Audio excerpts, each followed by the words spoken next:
What do successful people know about failure? When you picture success, do you imagine someone who never makes mistakes?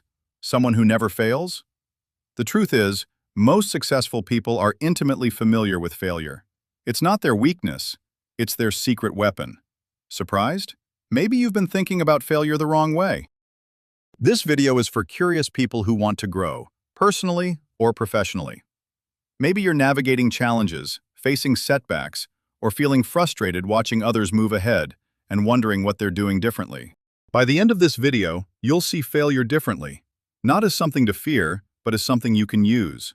You may even start to welcome it. You'll understand how to use failure to your advantage and how to make it accelerate your progress. The first step to dealing with failures is ownership. Own your mistakes. Own your actions, decisions, and oversights. Don't shift blame or deflect. No excuses. Missed a deadline because a supplier was late? It's still on you. Own it. But ownership does not mean beating yourself up. You are not the failure. Own the decision and actions. It's okay to feel disappointed, but do so without spiraling into shame. Accepting responsibility gives you the power to perform the next critical step. Whenever you're trying to do something worthwhile, failure isn't something that happens to you. It's part of the discovery process. In other words, it's normal, albeit unpleasant. Show me someone who never fails, and I'll show you someone who isn't trying. Don't view failures as setbacks.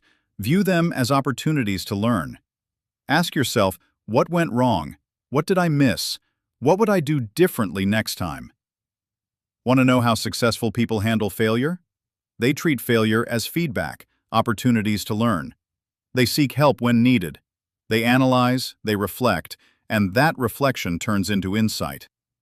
Armed with what they've learned, they're ready to try again. Trying again doesn't guarantee success.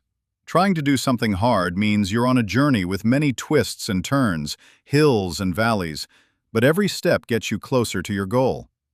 Mistakes and failures are a harsh coach. They tell you what you're doing wrong.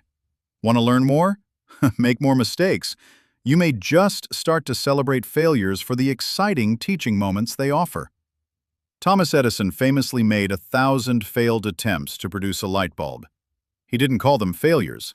He said, "I just found 1,000 ways that didn't work." Which leads us to a critical ingredient: persistence. Persistence is the quality of continuing to work toward a goal despite obstacles, setbacks, or difficulties. But if success is your goal, you need to combine persistence with passion. That combination is called grit. Grit is the difference between those who succeed and those who give up. It's a deeper emotional investment, being driven by purpose and resilience even when challenges intensify. It's a must-have for achieving anything big. But you might be wondering, what's the difference between grit and a mindless, irrational fixation? I'm glad you asked. Persistence should never be mindless.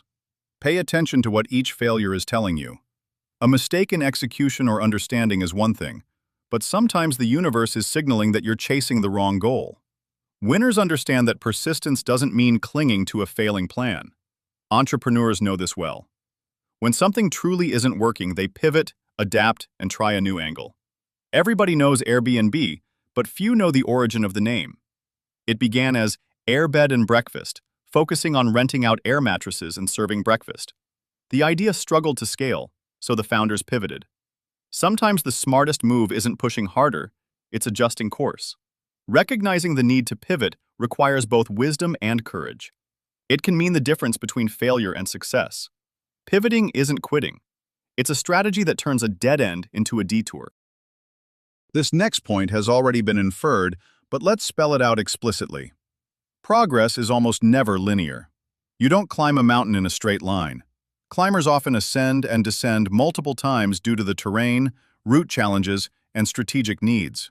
Success is your mountain. The people you admire didn't glide to the finish line. They tripped, stumbled, adjusted, and kept going. What separates them from everyone else isn't perfection. It's what they learned on the way to the top.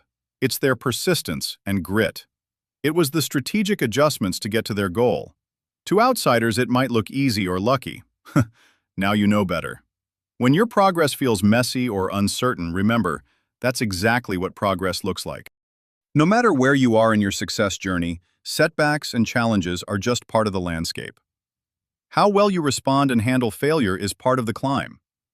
It's better to reframe failure rather than fear it. Weaponize it. Use it to get stronger, and keep your mind clear so you understand what the failures are telling you. Fail fast and march forward. If you enjoyed this and want more nuggets of curiosity, go ahead and subscribe. There's plenty more to come, and we'd love to hear from you. How have you dealt with setbacks? Did you ever have to pivot? Share your story. Drop a comment below.